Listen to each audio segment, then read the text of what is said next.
जय सत्य सनातन दोस्तों, जय श्री राम, जय श्री कृष्णा, राधे राधे। मैं अंगद पांडे, हिंदुत्व की पुकार में आपका स्वागत है। ऐसे हैं आप सब?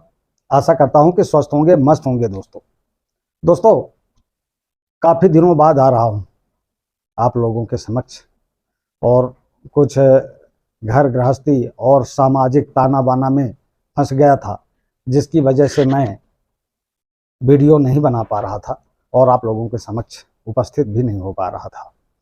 तो दोस्तों आज हम चर्चा करने वाले हैं ब्राह्मण यानी पंडित पुजारियों को गाली देने का एक नया फैशन क्यों चल रहा है, इस विषय में लास्ट तक बने रहें दोस्तों, यानी पूरा वीडियो देखें। और नए मित्र यदि चैनल में पहली बार आए हैं तो प्लीज़ चैनल को सब्सक्राइब कर लें, बेल आइकन बटन अवश्य दबा दें और खूब शेयर करें दोस्तों। तो दोस्तों अब हम आ रहे हैं विषय में। विषय है हमारा ब्राह्मणों को गाली क्यों दी जाती है। ब्राह्मणों पंडित पुजारियों को गाली देने का, मार डालने का एक नया फैशन क्यों चल रहा है? क्या गलती है ब्राह्मणों की? ब्राह्मणों ने किसका क्या बिगाड़ दिया कि लोग गाली देते हैं, मारते हैं, जान से मार देते हैं? अभी देवरिया में कुछ लोगों ने, मैं कहता हूं कि चलो ठीक है, जान किसी को किसी की नहीं लेना चाहिए, ना तो ब्राह्मण को अदर जात की, ना अदर जात वालों को ब्राह्मणों की। हम सब सनातनी हैं, हमको सबको एक भाईचारा बना के रखना चाहिए। और ये राजनीतिक पार्टियां जो होती हैं दोस्तों, ये हमें आपको लड़ाकर अपना उल्लू सीधा करती है। तो किसी भी राजनीतिक पार्टी के से जो है बच के रहना चाहिए।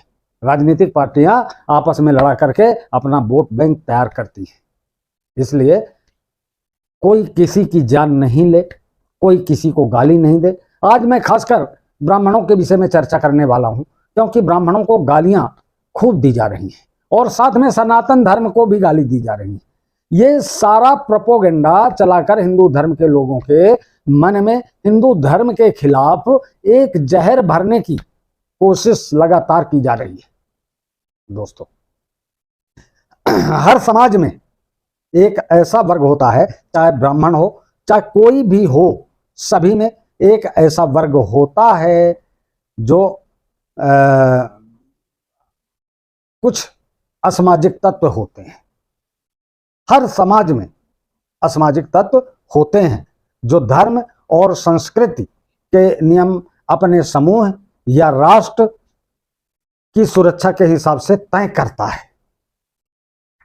वो खुद ही अपने आप को बहुत भारी बड़ा, महान और जाति का ठेकेदार समझता है। मुसलमानों में मौलवी होते हैं, क्रिश्चियन में पादरी होते हैं, और सिखों में ग्रंथी होते हैं, बौद्धों में बौद्ध भिक्षु होते हैं, जैनों में तीर्थकार होते हैं। तो क्या इसका मतलब यह है कि आपस में लड़ाया जाए? नहीं, ऐसा नहीं है। सब नहीं लड़ाते, सब नहीं ऐसा करते। जो धर्म के ठेकेदार बने हुए हैं, अनपढ़ लोग जिनको रामायण की एक चौपाई नहीं आती है, वो ही सनातन धर्म या अन्य धर्मों की बुराइयां करते हैं। क्या सारे मुसलमान मौलवी के कुत्ते हैं? क्या मौलवी की बात मानते हैं? या सारे क्रिश्चियन पादरी के कुत्ते हैं? और इसी तरह अन्य अन्य बातें हैं। ब्राह्मणों को गाली देना आजकल एक फैशन बन गया है दोस्तों। हर हिंदू द्रोही, जिहादी, कम्युनिस्ट और तमाम देशद्रोही लोगों ने सबसे ज्यादा गाली अगर किसी को देते हैं तो ब्राह्मणों को। ब्राह्मण वर्ग होता है जो गाली सबकी सुनता है, मारते हैं तो बर्दाश्त कर लेता है। ब्राह्मण कभी कानून अपने हाथ पे नहीं लेता है। कुछ असामाजिक तत्व में पहले बता चुका हूं, उनको छोड़कर। पहली बात तो ब्राह्मणों में से भी सारे ब्राह्मण पुजारी वर्ग से नहीं आते। कुछ भी ब्राह्मण परिवार होते हैं जिनका पेशा पुजारी या धर्माचार होता है। और ये पुजारी और धर्माचार भी बिना बुलाए कभी किसी के यहां नहीं जाते हैं। अगर कोई कथा के लिए बुलाता है तभी जाते हैं दोस्तों, बिना बुलाए वो कभी किसी के दरवाजे नहीं जाते हैं। फिर क्यों गाली देते हो भैया? और जाते भी हैं तो कभी ये जिद नहीं करते हैं कि हमें इतनी दक्षिणा चाहिए, जो मिलता है वो लेकर चले आते हैं। कभी किसी से शिकायत नहीं करते हैं। अपनी श्रद्धा के अनुसार जो आप दे दो, जो ईश्वर को चढ़ा दें, उससे ज्यादा कभी नहीं मांगते।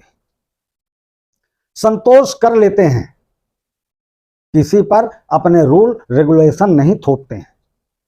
देश का कोई नियम कानून नहीं तोड़ते हैं। मुसलमानों में तो मौलवी हलाला करता है, लेकिन पुजारी के चरित्र पर कोई कभी प्रश्न चिन्ह नहीं लगा। दोस्तों, मैंने कई मामले देखे हैं जिनमें ऐसे लोग ही पुजारियों को झूठे मामले में फंसाने की कोशिश किया है।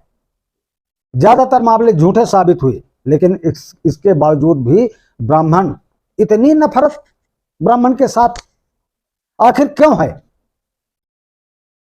यह समझना मुश्किल नहीं है, बहुत आसान है। बताता हूं मैं। पुजारी कभी शस्त्र नहीं उठाता, पुजारी कभी अस्त्र शस्त्र नहीं उठाता, कभी किसी का बुरा नहीं करता है, कभी किसी पर ताने नहीं कसता है। जिस भगवा वस्त्र को धारण करता है उसका मान भी रखता है, लेकिन क्योंकि वो अहिंसक हैं, इसलिए उसको नाना प्रकार से शब्द बोलना एक आधुनिक फैशन बन गया है। दोस्तों, मैं इस बात का समर्थन करता हूं कि पुजारी का पेशा किसी एक जात के पास नहीं होना चाहिए। हर किसी जात के व्यक्ति को मंदिर में पुजारी बनाने का अधिकार होना चाहिए और सबको पूजा करने का अधिकार है। जो ब्राह्मणों के लिए बताया गया है पूजा करना, वो पूजा करना सबका अधिकार है। लेकिन ब्राह्मण को तो बता दो कि ब्राह्मण क्या करे, ब्राह्मण को बता दो कि ब्राह्मण क्या करे। आरक्षण का मारा बेचारा पूजा भी नहीं करे। दोस्तों, उस पुजारी की सेवा भी करनी चाहिए जो दूसरा पुजारी जाए किसी अन्य कास्ट का। क्या हम जब किसी पुजारी के पास जाते हैं तो उसकी जाति पूछते हैं? नहीं ना। क्या कभी नहीं पूछते हैं। ये हम उसके कर्म को प्रणाम करते हैं, उसकी जाति को नहीं। लेकिन यह बहुत दुख का विषय है कि पुजारियों को और ब्राह्मणों को बदनाम करने की कोशिश बहुत लंबे अरसे से चली आ रही है। यह सब इसलिए किया जा रहा है ताकि हिंदू धर्म का उपदेशक वर्ग का सम्मान खत्म हो जाए और कोई उसकी बात ना माने। जब धर्म का पालन करवाने के लिए प्रेरित करने वाला वर्ग ही नहीं बचेगा तो हिंदू धर्म स्वयं ही खत्म हो जाएगा। यही लक्ष्य है इन सनातन विरोधियों का। दोस्तों, ये वामपंथियों का यही लक्ष्य है जो सनातन को नष्ट करना चाहते हैं। जिहादी और कम्युनिस्टी का प्रोपोगंडा पूरे भारत में जारी है और इसके लिए फिल्मों को भी माध्यम बनाया गया। पुरानी फिल्मों में यह देखा गया कि ब्राह्मण कुंडली बदलकर नोट लेता है और आज भी वेब सीरीज में, मिर्जापुर जैसी वेब सीरीज में ब्राह्मणों को गुंडा, बदमाश और बलात्कारी दिखाया गया है। ब्राह्मण ससुर के चरित्र को गलत दिखाया जाता है। यह सब फरहान अख्तर के डायरेक्टरशिप में होता है। ब्राह्मण जाति से आने वाले और जिहाद को भारत से उखाड़ फेंकने वाले श्रीमंत पेशवावाला जी बाजीराव को बदनाम करने के लिए साजिद खान अपनी फिल्म में एक गाना डालता है, बाला ओ बाला शैतान का साला। ये गाना डाला गया है, ये जो है सोची समझी राजनीति है और ये गाना जो है कम्युनिस्टों और जिहादियों ने मिलकर के डाला है, वामपंथियों ने, नक्सलवादियों ने ये सब किया है।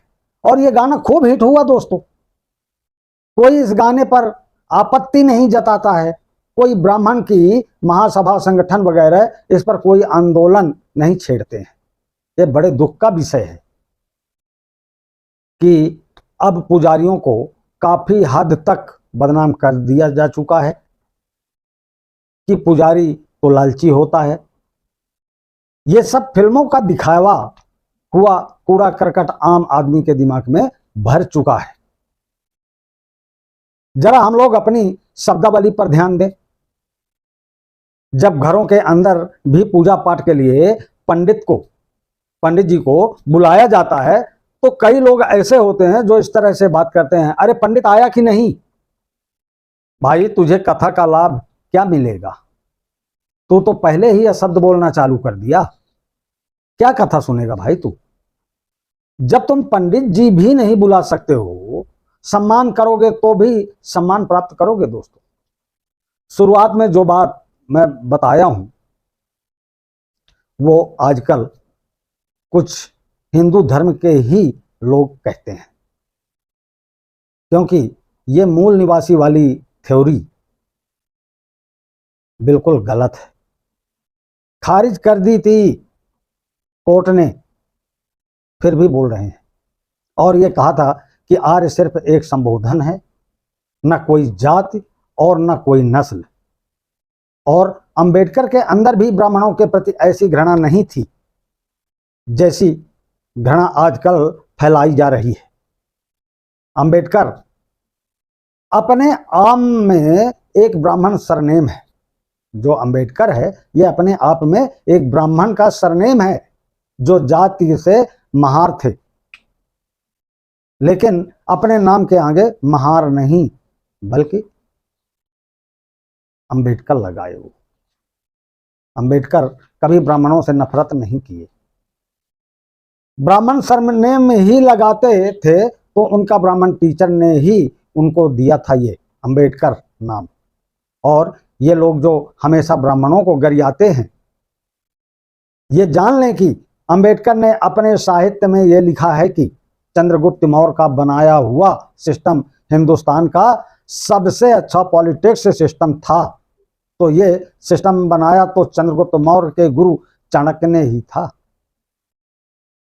तो अप्रत्यक्ष रूप से अंबेडकर ने चाणक्य की प्रशंसा की है। अब कोई मुझसे प्रूफ मत मांगना। यूपीए के राज में अंबेडकर का साहित्य एक दर्शन वॉल्यूम में प्रकाशित किया गया था, जो कि हिंदी और अंग्रेजी दोनों भाषाओं में है। मैंने वहीं ये सारे फैक्ट्स वहीं से लिया है और आज आप लोगों के सामने बोल रहा हूं। जिसको चेक करना है वहां जाकर चेक कर ले। ये सारे वॉल्यूम आपको वहां पे मिल जाएंगे और इंटरनेट पर भी मौजूद है, फ्री है। अंत में इतना ही कहूंगा कि हिंदू धर्म से अलग होने के लिए जिस ध्येय को लेकर कुछ दलित वर्ग चल रहे हैं वो खुद ही समुद्र में कूदने जा रहे हैं। और अगर उनका जिहादियों के द्वारा लास्ट में बहुत बुरा अंत होगा। अच्छे बुरे लोग हर जाति के होते हैं, चाहे पुजारी हो चाहे ब्राह्मण। यहाँ भी अच्छे बुरे हर तरह के लोग होंगे, लेकिन जनरलाइज करके आप पूरे वर्ग को टारगेट नहीं कर सकते हैं। अगर ऐसा कर रहे हैं तो इसका मतलब आपका अपना एक प्रोपोगेंडा एजेंडा है। दोस्तों ब्राह्मणों का योगदान बता दूं, फिर आप लोग जो है वीडियो बड़ा हो रहा है तो फिर मैं बंद करता हूं। लेकिन योगदान ब्राह्मणों को जिनको गाली देते हैं उनका योगदान तो जान ही लें। ब्राह्मणत्व का जीता जागता उदाहरण, आजाद ही जन्म लिया था आजाद ही मरूंगा, चंद्रशेखर आजाद। भारत की पुण्य भूमि पर अनेक वीरों पुत्रों ने जन्म लिया, पर एक वीर पुत्र कुछ अनोखा ही था। विद्रोही, ब्रह्मचारी, साहसी, धार्मिक और प्रखर राष्ट्रभक्त बचपन से ही घर छोड़कर भाग गए थे। जीवन पर्यंत तक बाहर ही रहे। शिखा सूत्र और मोक्ष जिनकी पहचान थी। गीता के प्रत्येक श्लोक जिन्हें कंठस्थ थे, वो बनारस का गंगा घाट ही था जहां वो अपने मित्रों को गीता के श्लोक सुनाया करते थे। कमजोर लोगों के रक्षक और शरीर से मजबूत कि किसी को भी मल्लयुद्ध में पछाड़ दें। हिंदुस्तान सोशलिस्ट के संस्थापक और कई क्रांतिकारी संगठनों के मुखर भूमिका निभाना और कई आंदोलन में बड़ी भूमिका थी।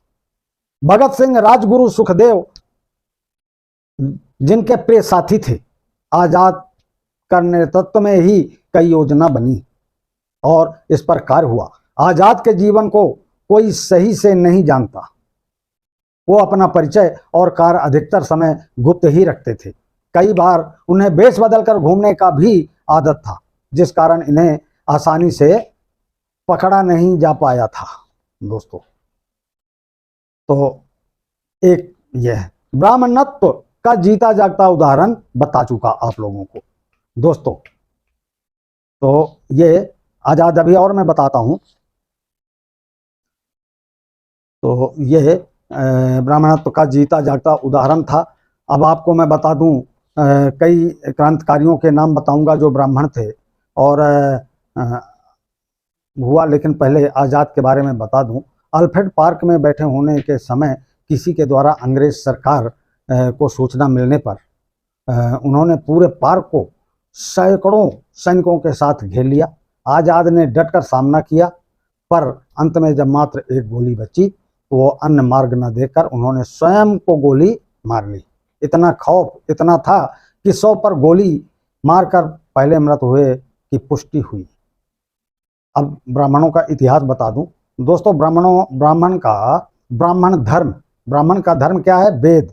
ब्राह्मण कर्म गायत्री, ब्राह्मण जीवन त्याग, ब्राह्मण मित्र सुदामा, ब्राह्मण क्रोध परशुराम, ब्राह्मण त्याग ऋषि दधीच, ब्राह्मण राज बाजीराव पेशवा, ब्राह्मण प्रतिज्ञा चाणक्य, ब्राह्मण बलिदान मंगल पांडे और आजाद, ब्राह्मण भक्ति रावण, ब्राह्मण ज्ञान आदि गुरु शंकराचार्य, ब्राह्मण सुधारक महर्षि दयानंद, ब्राह्मण राजनीतिज्ञ कौटिल्य चाणक्य, ब्राह्मण वैज्ञानिक आर्यभट्ट। ब्राह्मणों का अब योगदान सुन लो दोस्तों। भारत के क्रांतिकारियों में 90% क्रांतिकारी ब्राह्मण थे। जरा देखो, कुछ मशहूर ब्राह्मण क्रांतिकारियों के नाम बता रहा हूं। स्वतंत्रता संग्राम सेनानी के नंबर 1 में है चंद्रशेखर आजाद दोस्तों, मंगल पांडे, सुखदेव, विनायक दामोदर सावरकर, वीर सावरकर, बाल गंगाधर तिलक, लाल बहादुर शास्त्री, रानी लक्ष्मीबाई, डॉक्टर राजेंद्र प्रसाद, पंडित राम प्रसाद मिश्मिल, मंगल पांडे बता चुका हूं, लाला लाजपत राय और देश बंधु डॉक्टर राजीव दीक्षित, नेताजी सुभाष चंद्र बोस, शिवराम राजगुरु, विनोबा भावे। दोस्तों, विनोबा भावे भी ब्राह्मण थे। और गिनाऊं क्या नाम?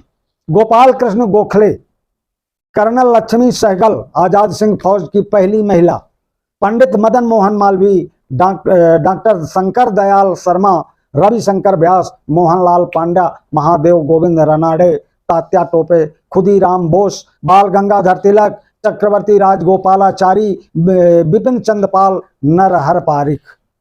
दोस्तों, और बताऊं? बोलो तो बता सकता हूं, बहुत नाम मुझे पता है।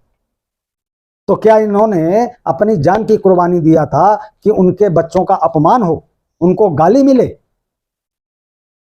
तो दोस्तों, अब आगे मैं नहीं बता रहा हूं क्योंकि वीडियो ज़्यादा बड़ा हो रहा है। अब किसी दिन कोई दूसरे वीडियो में आप लोगों को बताऊंगा, क्योंकि वीडियो काफ़ी बड़ा हो चुका है। दोस्तों, अगर वीडियो पसंद आया हो तो चैनल को सब्सक्राइब जरूर करें, बेल आइकन बटन अवश्य दबाएं और खूब शेयर करें। जय हिंद, जय भारत, जय जय श्री राम।